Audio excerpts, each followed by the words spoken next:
Williams, who came over from the Chicago Cubs. The trade was made official last night. And as for the game itself, here in the top half of the first inning, Dwight Gooden on the mound for the New York Mets. As he strikes out Von Hayes on a check swing to end the top half of the first inning. In the bottom of the first inning, Greg Jeffries will come up. After Vince Coleman led off the Mets part of the bottom of the first with a double to right field, Jeffries then lashes a double to the wall in left field. Coleman scores, and the Mets are on top 1-0. In the bottom of the fourth inning, Tommy Herr and Hubie Brooks pull off a double steal. Brooks races home from third with 2 outs as the Mets take the lead for good at 2-0. In the top of the fifth inning, the Phillies get one back when John Kruk comes up and blasts a solo home run. This one going out over the right field wall. It's his first home run of the season, and the Mets lead is cut in half at 2-1. Also, a couple of nice defensive plays in this game. Here in the top of the sixth inning, John Kruk once again at bat, and he will lift one out into left field. Mark Carrion with a nice basket catch on the warning track for the out. In the top of the seventh inning, Dwight Gooden cruising right along as he strikes out Wally Backman to end the top half of the seventh inning. Doc Gooden went 8 innings and struck out 7 batters. In the top of the eighth inning, a real nice defensive play here by Len Dykstra as Jeffries flies out to center field. Dykstra then guns out Darrell Boston at third base for the 8-5 double play. Finally, in the top of the ninth inning, John Kruk will ground out 6-3 to end this ball game as John Franco works the ninth for his first save of the season as the Mets hang on to beat the Phillies by a score of 2-1. Doc Gooden with the win, his record now 1-0. Terry Mulholland with the loss, his record drops to 0-1. And once again, John Franco with his first save of the year. Monday night in Arlington, Texas, it's opening night for the Texas Rangers and the Milwaukee Brewers. That's President George Bush warming up with Hall of Famer Joe Morgan. Before the game, Bush was to throw out the first ball in this game. There you see one of the banners for George Bush. And then Bush gets his shot to throw the pitch, and he has to bounce it in. He's rather upset with himself. We go on to the game action here. In the top of the first inning, Gary Sheffield comes to the plate. He's facing Nolan Ryan, the Rangers opening day starter, and Sheffield hits a shot down the third baseline into left field. This is a double that scores Paul Molitor and gives the Brewers a 1-0 lead. Franklin Stubbs then came up for the first time as a Milwaukee Brewer, and he drives a double to center field. This goes over the head of Gary Pettis, who misjudged the ball, and Sheffield comes in to score, making it 2-0. Ryan then settled down and got out of the inning. Here you see him striking out Dante Bichette to end the inning. On the strikeout with the drop third strike, Gino Petralli makes the tag. But it was 3-0 after the top of the second inning, and then in the bottom of the second, Kevin Reimer hit his first home run of the year, a 2-run shot to center field that scored Ruben Sierra, making it 3-2 Milwaukee.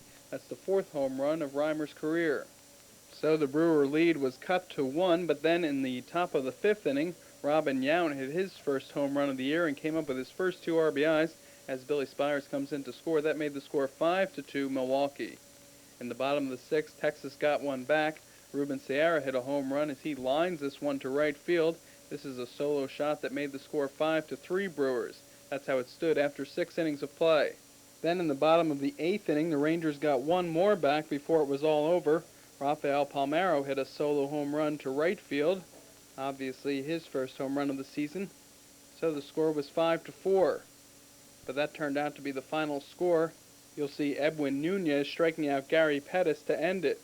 The winning pitcher in this game was Mark Knudsen.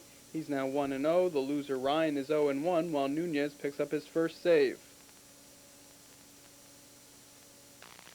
At Pittsburgh, Three Rivers Stadium, it's the Pittsburgh Pirates hosting the Montreal Expos on Monday evening.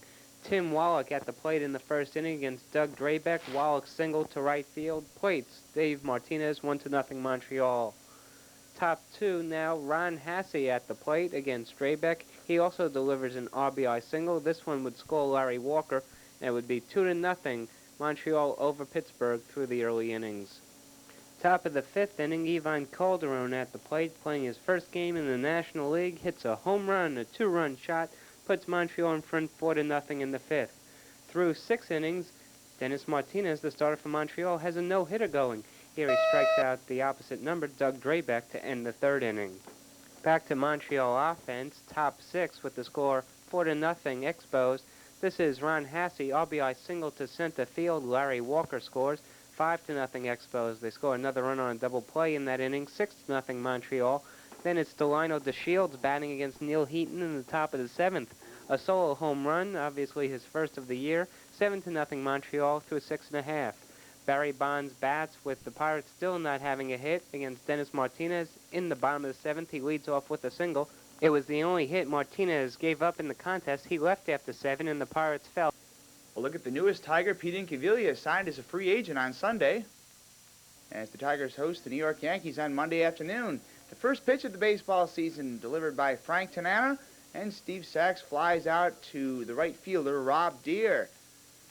But still in the top of the first, the Yankees would score the first run of the season as Hensley Mullins delivers this single to right field. This would score Don Mattingly, and it's 1-0 New York in the top of the first. But the Tigers would score in their very first chance, as in the bottom of the first, Alan Trammell hits a 2-run home run off Yankee starter Tim Leary, and Detroit takes a 2-1 lead in the bottom of the first. The game would stay that way until the top of the third, when the Yankees would get some home run power from Kevin Moss, as he hits a 2-run home run off Frank Tanana. This, of course, is first of the year, and the Yankees first as a team, and this gives New York a 3-2 lead. And then the Yankees would continue the long ball onslaught in the top of the fourth, as this time it's Mike Blowers who hits a homer off Tanana. This a solo blast, and this extends the Yankees' lead to 4-2 in the top of the fourth. But the Tigers would come back to tie this game in the bottom of the fifth. Once again, it's Trammell supplying the big hit, as he would double into the left field corner, and this would score Travis Fryman and then Lloyd Mosby, and tie the game up at 4 apiece. Mosby just barely eluding the tag of Jim Leyritz at the plate. And then in the bottom of the 7th, with Milt Kyler on third and Tony Phillips on first and 2 men out, Eric Plunk would surrender this double into the left field corner to Cecil Fielder. Fielder picks up 2 RBIs as both runners score. Detroit takes a 6-4 lead in the bottom of the 7th, and that would be the final score, as Mike Henneman would notch his first save, striking out Roberto Kelly, the tying run at the plate, to end this one. And Detroit claims the opening day victory by the final of 6-4. Paul Gibson is the Tiger winner. Greg Cadaret, the Yankee loser. Henneman the save.